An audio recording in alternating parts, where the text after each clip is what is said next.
Hey, everybody. It is another Friday. We are here with another Experience Investigators Ask Me Anything session. We have been away for a while, so I'm so happy to see you all. I'm Jeannie Walters with Experience Investigators. And guess what? It's a Friday. It's a party. We've got the whole gang here. Well, not the whole gang, but a lot more than just me. So today we have with us Paige, Sean, and Kia from the Experience Action team or the Experience Investigators team, but we're all about action. Let's face it. Very true. Hi, everybody. How you doing? Hello, good morning. Doing so great. Good morning. We are covering a lot of time zones with this as well. So, Kia, you're joining us from Canada, and Yeah. Sean is in Ohio, and Ohio. Paige today is in Maryland. But Paige, Yeah. you're in Maryland for a very specific reason. What's Yeah, that? super excited. It's the Oceans Calling Music Festival. I don't know if anybody else is attending or in the area, but it's the 29th through the 1st in Ocean City, Maryland, and I'm very excited about it. It's very retro band fun. What's the band you're most excited about seeing? Ooh, that's tough because two of three really of some of my favorites. The Lumineers, Weezer, and Incubus are all Oh, performing, and I'm that's very quite a excited lineup. about it. Yeah. That is very cool. So I think that's our question. What was your favorite concert? So let us know in the chat as you join us and let us know where you're joining us from. We're always interested in that. Sean, what about you? Favorite concert? Well, favorite was Prince back in the Oh, day, and so yeah. Wow. that was a show. He was quite a showman, Mhm. but that was quite a while ago. That's Fun. pretty cool, though, that you got to see him live.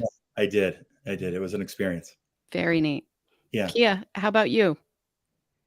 Oh, I've seen a lot of concerts. I think my most memorable was the Backstreet Boys concert when I was younger.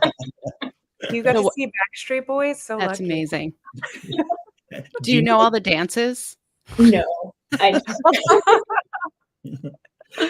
Jeannie, That would be amazing. Jeannie, what was your favorite concert? I don't know. I was trying to think of this as I was asking that question. I've seen a lot of concerts too. I think the one that like stuck with me for a long time was because I was young and I just had never seen a concert like this, but I saw U2 on their Joshua Tree tour. Oh, that's a big deal. And it was, yeah, that one stuck with me. So I've seen them several more times, but that one really, I just remember being like, oh my gosh, this is so different than listening to the cassette tape in my Walkman. Right. Right. Yeah, So yeah, it was fun. But I mean, I've seen a lot of different types. Like what Buena Vista Social Club was a great concert, like there's just something about live music that's really fun. yeah, absolutely. Truly. Yeah, So great. I for came sure. all the way to Maryland. We got here at, I think, 5 a.m. last night. Oh, wow. Full and all, but we are just so psyched to be here. So Yeah. Well, that's and about we're me. happy that you're here after Yeah, a 5 a.m. landing. So I'm happy to be here. awesome. Well, why don't we get started? So Kia and Sean and Paige, we will see you in a bit, but thanks for being here. And thanks all of you for being here with us. Yeah. So let's go ahead. All right. So today we are talking about what a weird year 2023 has been, right? I feel like I've been saying this for 3 years now. It's just been odd. But essentially, what I want to do today is give you some ideas to overcome some of the persistent challenges that I'm seeing as we work with different leaders and teams on a variety of in a variety of industries, I should say, at a variety of organizations. For those of you who don't know me, my name is Jeannie Walters. I founded Experience Investigators back in 2009, and our goal from the beginning has been to create fewer ruined days for customers.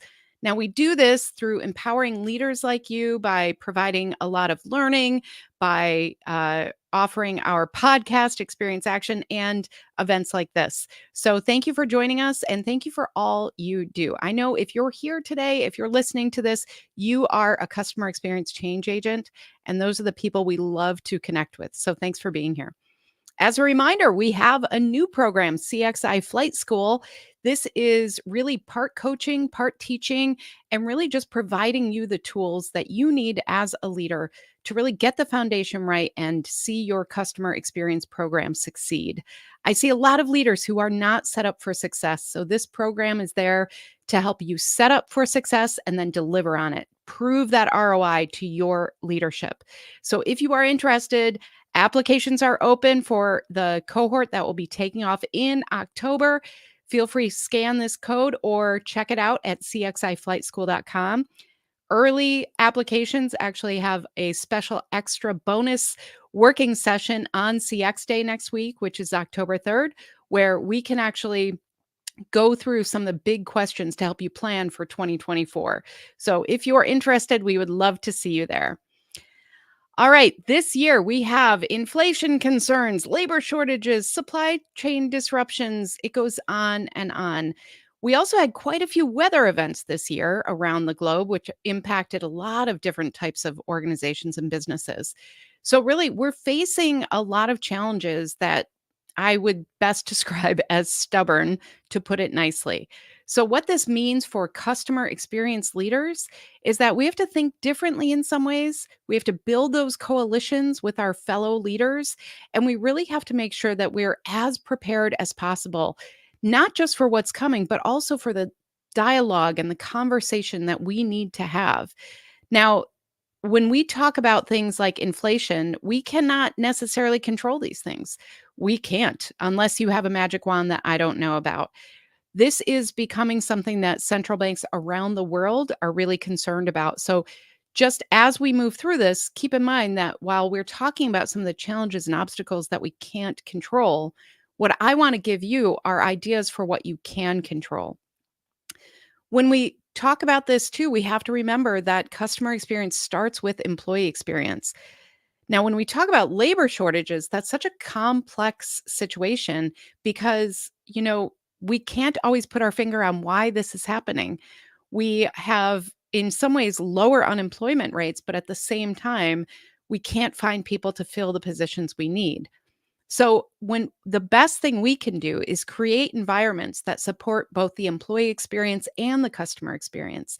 Because if we have that stronger employee retention, we actually will see better results for customer experience. We will have better customer satisfaction rates, higher revenue growth.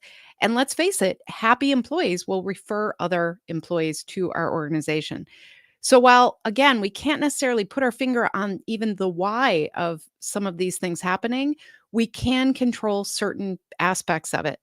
And sometimes that just means having the conversations that we need to have. So let's talk about 3 ways to overcome business challenges.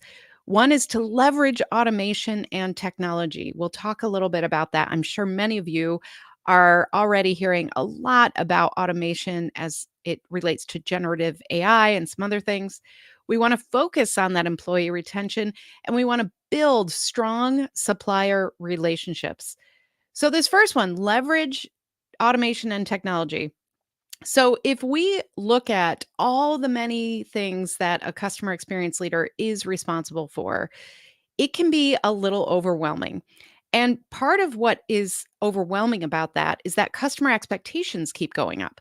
Customers today are expecting more personalized experiences. They just are. And so we need to do our best to personalize each individual experience in a way that is scalable across the entire customer journey for all of our customers.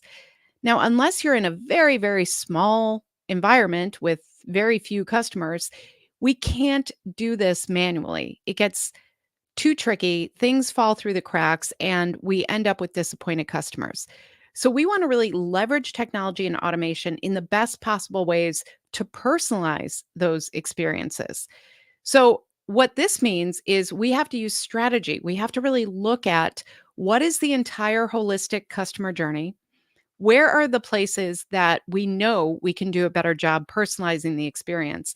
And how can we use technology and automation there specifically so that customers feel valued and heard and recognized for where they are on the journey? So, when we talk about things like those supply chain disruptions, What happened and what caused a lot of customer experience angst was that something would happen in the supply chain. There would be some sort of disruption, and that was not always communicated to the customer experience team, to the people who were delivering those experiences to customers, to the service team that was responding when people called in and said, "I'm not seeing my order. What's going on?" So, the number one thing is, how can we use technology to bridge that gap a little bit more? How can we just leverage the communication tools we already have so that we're creating those coalitions across our organization? And we might want to look into things like an automated inventory management system, because this can help reduce the risk of those things that are out of stock and improve delivery times. So we want to really look at, where does it make the most sense to have the biggest impact on the customer experience to leverage automation and technology. The other thing this will do is help you prove your case to your leaders. Have those conversations where you can actually say, you know what, this is why we need to invest in this technology. You can also build coalitions by making that case together. Now, when we talk about inventory management systems, that might be something that your product team, that your delivery team, that your supply chain team really has wanted for a long time. So if you work with them and make that case together and say, this is what it will do for customer experience, then you can really get ahead of some of these points of crisis that we've dealt with in the past. So really make your case for why improving the automation and technology will not only deliver more personalized customer experiences, but actually optimize the business processes as well. We need to speak like business leaders. We need to make sure that we are making the case for each thing that we're asking for. Now, it's easy to say this, right? Focus on employee retention.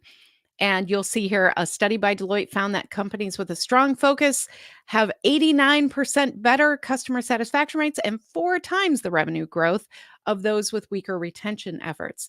Now, when we look at what CX leaders can do about this, there are so many best practices in customer experience that we can share with the employee experience.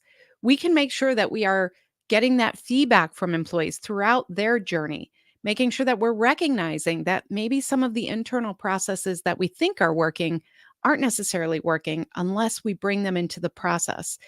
We use something called employee journey mapping to help us really understand, where are the points in the employee journey that we could do a better job for their experience, as well as where are the points in the employee journey that have a direct impact on the customer experience.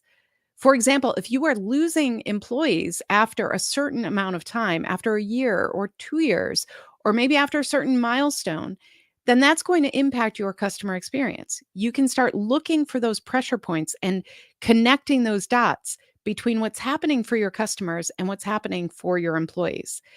Now, I've worked with a lot of organizations, and one thing that's very common is that we start working on a customer experience issue. And maybe we're doing some customer journey mapping, or we are getting those foundational pieces and we're working with different teams to create a customer experience mission statement.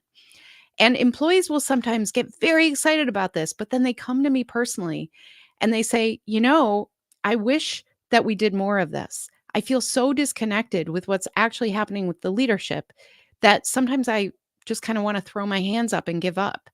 And what they're sharing is that they want something meaningful. They want to be connected to the vision and the outcomes and the purpose of the organization. And so when we talk about things like a customer experience mission statement, we're helping employees connect to that purpose and vision in the way that they're really craving. So while retention strategy might live in your HR department, we have a lot of influence as long as we know what we're asking for. So engage different groups of employees in this customer experience work. That will actually really help them connect the dots on their own and make sure that they are delivering in a meaningful way. It also really helps them understand that their specific job, their specific role has an impact on other parts of the journey. Whenever we do customer journey mapping workshops or anything like that, I love to see what happens when we bring in sales and delivery and product and all these different groups who usually don't work together. amazing things happen and they feel better about their roles. So while it says here, focus on employee retention, I want you to think about ways to really engage different employees into your customer experience work. That can have a dramatic impact on how they feel and how they stay with your organization. And of course, businesses with low turnover rates tend to have higher productivity because employees are more likely to be engaged. They have better experience, they know what to do, and they're more motivated. So when we look at how this impacts customer experience, it's actually a yin yang. We have to look at both sides of the coin. Now, the other aspect of this is that people don't want to work where everybody's complaining. So if we have a great customer experience, we are more likely to have a great employee experience as well. But they have to go together. We have to build them side by side. And then we cannot forget about our suppliers. We have so many relationships now in any business. We have technology partners, we have different suppliers and vendors and consultants and all these different groups. So when we think about our organization, a lot of times it's more of an ecosystem. Sometimes in large organizations, especially B2B, I see this all the time. A supplier can also be a customer, or they could be a supplier one day and you're their supplier the next day. These are long-term relationships. They're not just transactional. So we need to make sure that we are working closely with them. One way that we as customer experience professionals can influence this is to make sure that we are really looking at this as an experience for them.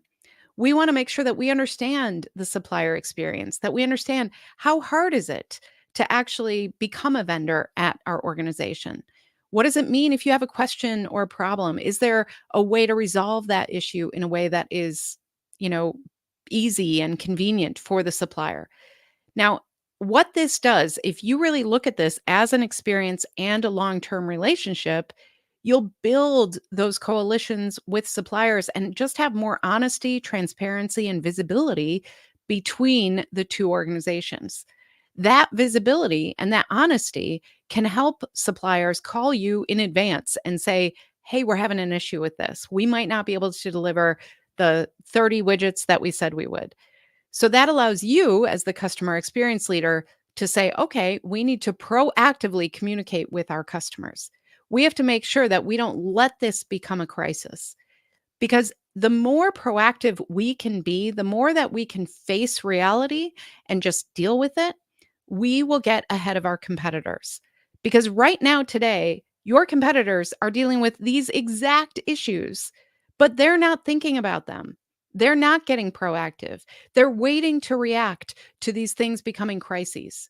So, what I'm asking you to do today is really think proactively and intentionally about, okay, if we promise this experience for our customers, what are the different ways that we can get ahead?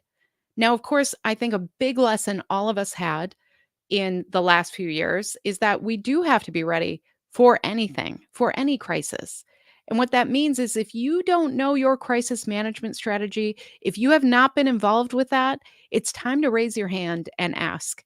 Say, I want a seat at the table. What will we do for the customers if we run into some sort of crisis? You can make this whatever you want. You can say, what happens if there is a technology issue? What happens if there's a weather event? What happens? We need to make sure that we are actually communicating with our customers in a way that is proactive and compassionate and really just delivers for them so that when these things happen, we're prepared as we can be. We can't be prepared for everything, but we can at least be prepared for, okay, if something horrible happens, we're going to be ready to communicate to our customers in the right way, because this is all about thinking ahead. Now, business has gotten more complex and customer expectations keep going up. Now, that combination puts a lot of pressure on us. So that's why I want you to just take a step back and think very clearly about what is the promise that you've made to your customers and what are the outcomes you're trying to achieve for your business. If you always ground yourself in those two questions, it makes everything else a little easier to prioritize and understand. So these are the 3 things I want you to walk away with, but I'm sure you have your own ideas. So feel free to drop those in the chat too.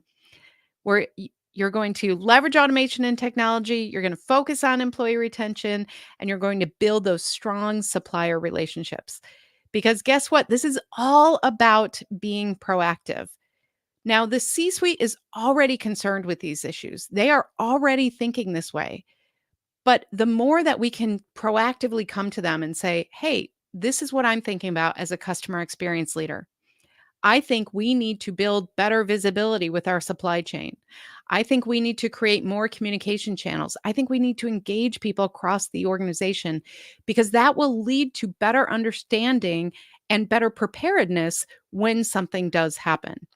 We're all dealing with these issues around the world right now, but only a few leaders are really thinking ahead. And that's what I want to make sure you do. Now, the other side of this is that this gives us a language to talk to our leaders in a way that is proactive and intentional and not just reactive, where they think that customer service, customer experience is a cost center. I hear that again and again. We need them to understand that by investing in customer experience best practices, in investing in the strategy, being intentional and proactive, that actually leads to higher revenue, better employee retention, improved satisfaction rates, improved net promoter score, all of those things that they're looking for. And ultimately, that leads to better business results. And so that's what we want to talk about. It's time to speak the same language. So I ask you, what proactive approach will you take for your CX strategy and your CX success in 2024? So at this point, I'd love to take some questions. I'd love to hear how, yeah. Hi, Paige. Hi. I think that was so great, Jeannie. You made such like the cost center and talking about being reactive or not being reactive, being really proactive with the approach. That's such good advice because I feel like a lot of people kind of overlook that and end up in a putting your hair on fire out regularly. Well, we see that all the time, right? Like a lot of the Yeah, leaders we work with come to us because they're in that situation already. They are actually reacting to a whole bunch of things instead of being proactive and kind of centered about what they're doing. And absolutely. so that's something we talk about a lot because it's really important to get proactive because frankly, we see a lot of people who are not set up for success, and that's what we're all about. So, Yeah, speaking of that, we did get a question. great. How can we help our C-suite understand why customer experience is important? Oh, goodness. Okay. So, yes, the C suite sometimes has very good intentions when they say, let's do customer experience, and they get very excited about it. A couple things happen. One is we're often retrofitting customer experience into an already existing business. And that means that all of the processes, the org chart, everything is kind of set up a certain way. And then somebody in the C suite says, well, we need to care about customers. We've heard this, you know. So they assign it to one person and they basically say, we should be listening to customers. And a lot of times it starts with metrics, it starts with feedback. So they say, well, we're going to set up a voice of the customer program. We're going to collect feedback. We're going to report it out, and we're all going to care about it. And that's unfortunately not a great way to start because what happens is people start conflating the metrics that we get, the measurement of customer feedback with customer experience success. And what I want to do is pull that thread a little further and say, yes, we need that feedback to understand. We need to make sure that we're listening to customers. That is absolutely vital to any customer experience strategy. However, we need to actually take action on that feedback. We need to make sure that we have a plan of action around gathering the feedback, finding the insights, and then moving through to the action. So when I talk to C-suite leaders about this, what I say is essentially, what are your goals? Let's talk about your organizational goals. And if you're in an organization and you don't know those goals, that's telling. But usually there's something. Any organization out there is looking for two things. They're looking to improve revenue, increase revenue, and decrease expenses. And so if you can make a case around that, that starts getting their attention. One way to do this is to look at where are those service pain points? What are people calling in and complaining about? Are you offering a lot of refunds? Do you spend a lot of time in service? Are service calls not resolved the first time, right? First call resolution in a contact center. So you can actually start looking at what would happen if we could decrease that time? Well, that's an expense savings. What would happen if we could prevent those refunds from going out? That's what starts perking up your leaders because you're talking about real things. You're talking about revenue and expenses. Now, the other part of this is what is the purpose and the vision of your organization? Connect the dots with that. Well, if we say that we're innovative and we are responsive, we have to make sure our customer experience lives up to that. And we have to make sure that we have things in place that are designed to make our customer experience innovative and responsive, because otherwise, that misalignment will actually create disappointment for customers. Everything will drop. Customer satisfaction rates will drop, revenue will drop, new customers will drop because they're not hearing great things through word of mouth marketing or through user reviews or things like that. So, look for what your leaders care about and really craft your discussion around that. That is what will move the needle. That is what will get that spark from your leaders who say, "Oh, I get it. I really want to invest in this now because I know there's going to be a return on this investment." The best way that we've seen to do this is using our customer experience mission statement and the customer experience success statement. Now, the mission statement is something that is longer term, that's aspirational. The success statement, and we have the link for you here, is really about defining what are your organizational goals, what are your leadership goals, how will your customer experience efforts support that, and how do you know when and if you're successful? A lot of customer experience programs are set up around very vague ideas. They're set up around words and not action. And what the success statement allows you to do is really define how will these efforts pay off for everybody? How do we make sure that our leaders care about it? It's a great exercise to go through if you haven't already. And it's something that we do with our clients all the time because goals change, things change. All those issues I just talked about, we have to make sure that we're responding to that, but we have to make sure that we're keeping up with those challenges in the marketplace. And so, what that means is that we have to sometimes shift these goals. But if you have that success statement, that actually allows you to go back to your leaders and say, "Hey, we are dealing with a huge issue with supply chain. And so we are not going to be able to deliver XYZ because we can't deliver the products. So here's what I'd like to propose instead." And that's the kind of leadership that will really drive the results you're looking for your organization and also for you professionally. People want problem solvers. So be that proactive problem solver using customer experience best practices and the tools available to you. Sorry, that was a really long answer page. I need water. No, that was great. I feel like that's an answer or that's a question that needs a long answer because it can be a tricky one. Another one that I think also goes hand in hand with that is what metrics can we use to prove that CX is more than a cost center? Oh, yeah. Whew. Okay, here we go. So a lot of this does come down to what do your leaders care about? But one thing I will say is that you can report on things like net promoter score or customer satisfaction rates forever. And that actually doesn't do anything for the organization. And I know that I'm saying that, and some customer experience professionals are like losing their mind. But the reason I say that is because that is a tool to actually create action, right? So we want to look at those things and say, "Hey, we're so happy that our net promoter score is great and that we have loyalty. We have long-term loyalty with our customers." But if you say that again and again and again, quarter after quarter, and nothing really changes, what happens is your leaders start thinking, "Why are we doing this? Why are we collecting feedback? Why are we listening if it's always the same?" And so we need to really pull out the insights that matter. And that really connects to, okay, we learned from our customers that the mobile app is terrible and they hate it, right? Well, we just invested in that mobile app. We just developed it. We feel really strongly about it. So they should learn. They should learn how to use it. And you will hear this, right? You will get that kind of pushback. What I would say is look for specifics about what could happen. So then you could say, well, actually, it's the checkout process. So what I'm going to suggest is that we bring in some customers, we do a co-creation session, we really figure out what's wrong, we make the changes, we do this feedback.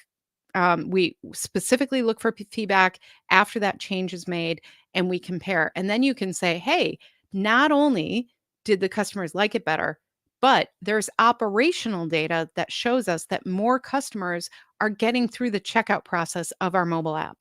More customers means more money. More customers means results. So that's the type of thing you want to do is marry your experience feedback metrics like NPS, like customer satisfaction, like customer effort score with your operational data, which could be things like how many people are getting through the checkout, what is our conversion rate?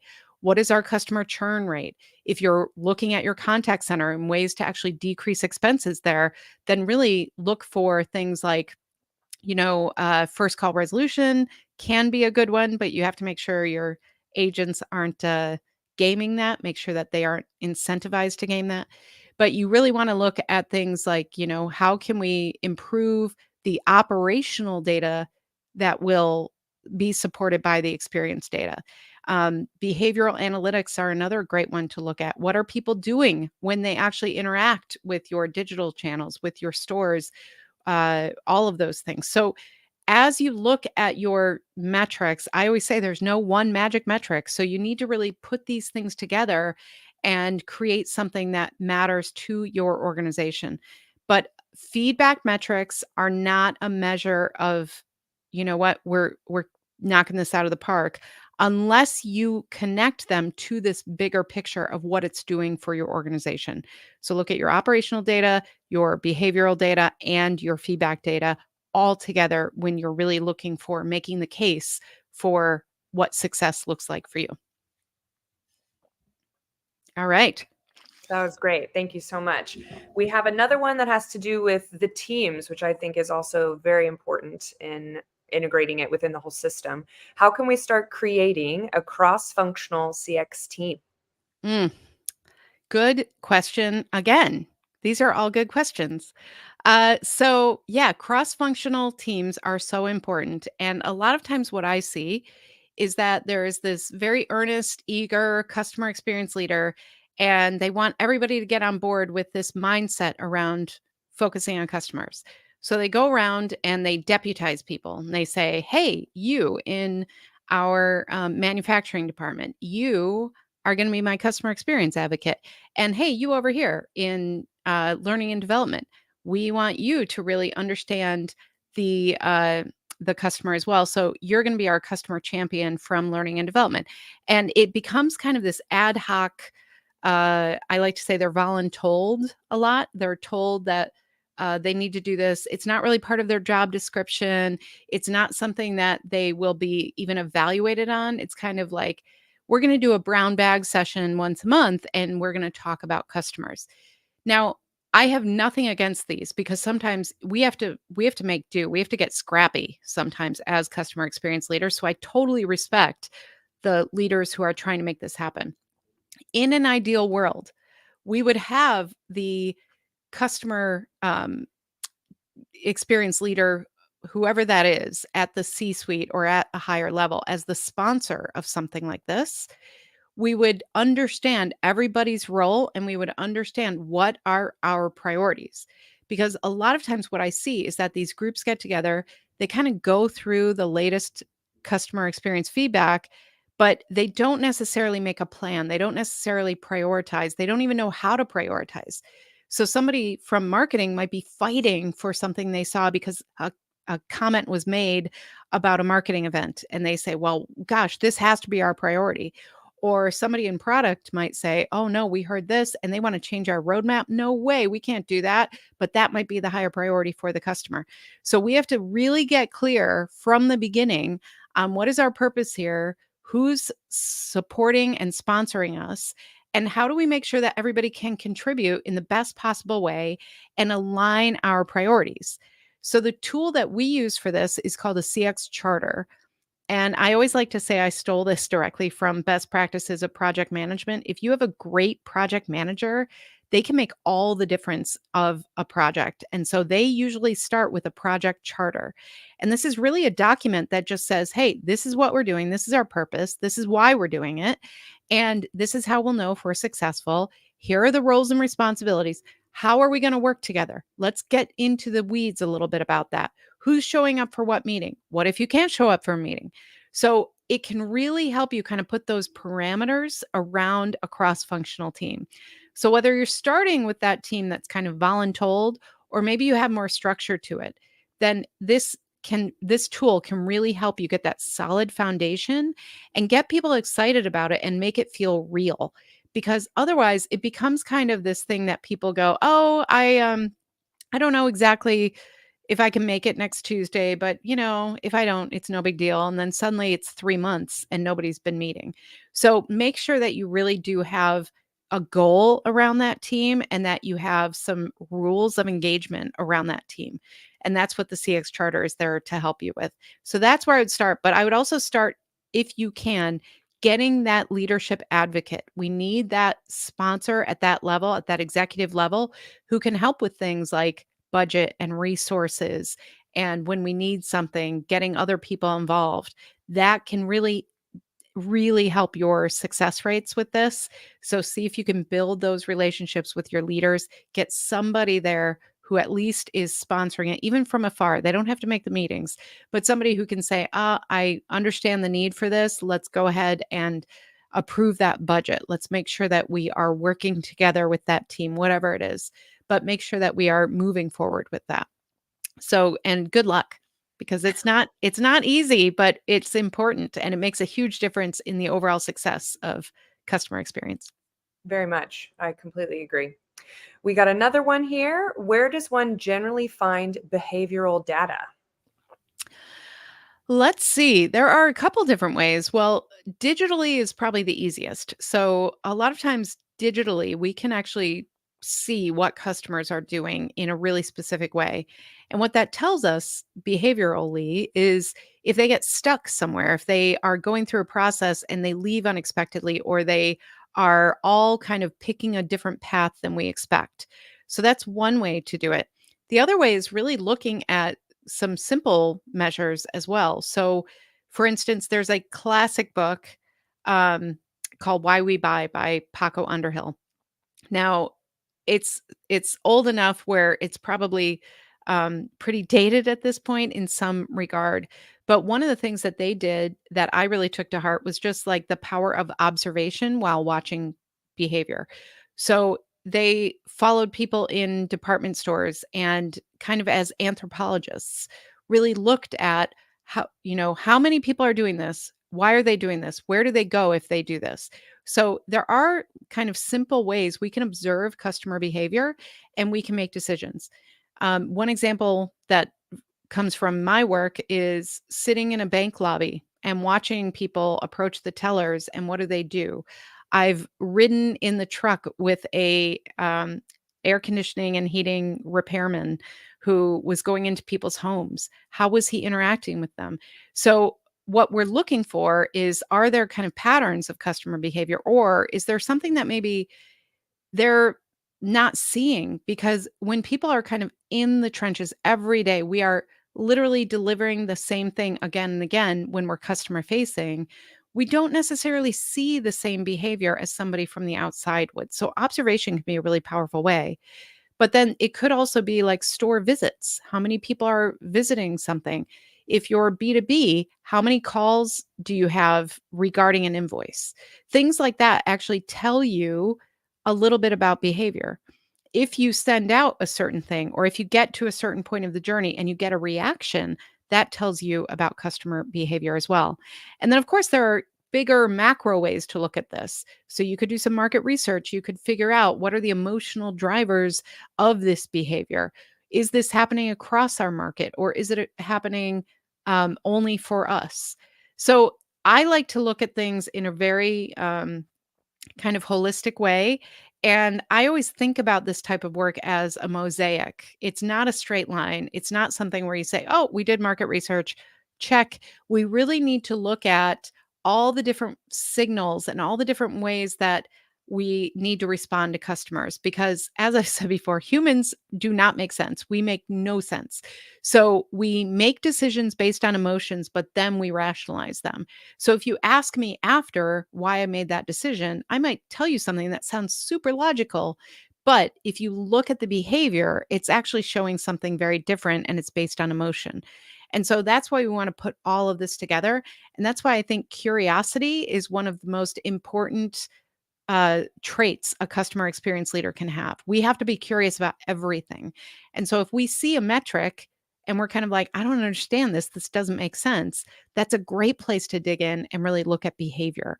So it's all sorts of different ways, but right now the easiest way, the most straightforward way is really relying on digital analytics because they can tell you a lot about behavior of customers. And then any other kind of those operational data points that tell you what they're actually doing. Are they buying? Are they coming back? Are they actually searching for certain things that maybe you're not delivering? So, really looking and kind of expanding your scope, that can be really powerful. Thank you.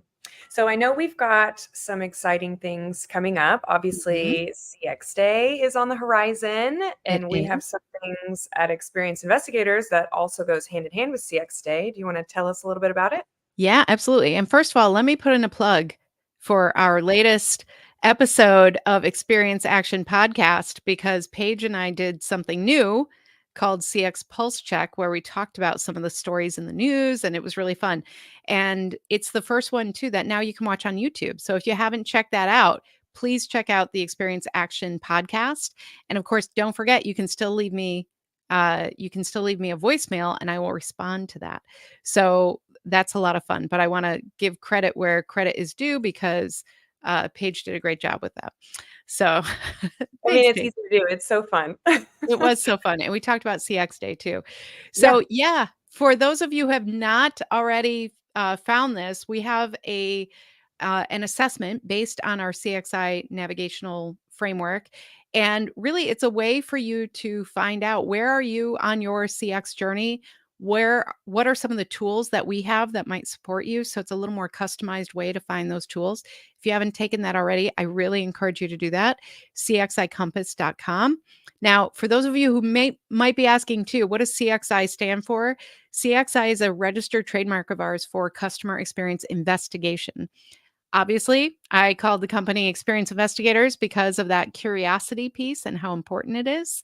But CXI is not only about investigation, but we like to think it's about inspiration and innovation and imagination and all of these things. So that's why you see CXI throughout some of the things with Experience Investigators. And then, of course, this one, I feel like we need a trumpet or something I like know. a, yeah. Thanks, Paige. You're welcome. Here to help. Yeah, we have flight school. We have launched flight school this year. We are getting through our first cohort of folks. They are loving it. We're getting some amazing feedback. We feel so proud of this program because it really is a combination of coaching and teaching and giving the tools in a more robust way so that you as a leader can really take action immediately.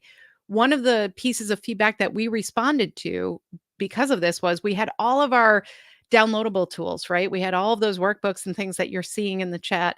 And then we also have our consulting engagements and partnerships, and Paige has been involved with some of those, and that's been really exciting. So we have some great relationships with these bigger organizations, but we kept hearing from leaders who were kind of in the middle and they were saying, well, I really want to move this forward, but I don't yet have the buy-in. I don't have a team. I'm not ready for that consulting. And oh my gosh, all of these resources are great, but there are so many and I don't know where to start. So CXI Flight School is essentially a guided process to help you get those foundational pieces first and then guide you through so that you have all the tools you need as a CX leader. We also are providing live Q&A with me once a month. So you get to ask whatever you want or watch it on replay. You can submit questions in advance. We have people from all over the world, so we're dealing with a couple different time zones, but we're having fun with that. And we're really looking for leaders who are ready to take action, ready to really start this process and be super prepared for 2024, and then go through with us and also provide us feedback because we're co-creating this as we go. So if you are interested, please check out the application. We have that open. And for early birds like you, I hope, we have a special offer on CX Day. We're going to be doing a bonus working session with our CXI Flight School members, as well as anyone who's applied early for our next session. And if you do that, if you apply by October 2nd, that event will be on October 3rd, CX Day, where we will be going through questions to help you prepare for 2024. It is a working session, meaning I'm going to be asking you to do the work as we go to get you as prepared as possible and build that momentum for next year. So please check that out. We would love to hear from you. And there are some webinar and things like that on the page too you can check out. You can hear more of us. That's right. I was About just going to say, multiple anything flight you would add to that page? Yeah, just come hang out with us. You know, Yeah. it's a great, like, educational and wonderful, like, group environment to really help with learning and obviously get crazy amounts of access to Jeannie, which is just she's a joy to be around. And she's also an educational treasure trove. So it's definitely worth it. Well, thank you for that. I know I'm blushing now. Okay. So, uh, and don't forget, you can leave me a message at Experience Action. We're having a lot of fun with that. And I love hearing from people and you can ask me anything you want, and I will do my best. We answer one question an episode. So they're short and bite sized. So when you're walking the dog or getting ready in the morning, it's a great listen. And then you can go ahead and ask your question and hear yourself on the podcast. So we would love to see you there. And of course, we have all those LinkedIn learning courses. If you haven't checked those out, the podcast, we have resources for you. If you've missed one of these webinars and you want to see it, we have a whole playlist for you on YouTube. So please check out that as well. But otherwise, great questions today. I really appreciate all you do as a leader, and we cannot wait to see you again. I don't know if we have another date yet, but we will get that out soon. And thank you to my team in the background and here. But essentially, I just want to say that, you know what, we are really looking to leaders like you to make sure that customer experience programs are successful. I know a lot of you aren't as set up for success as you should be.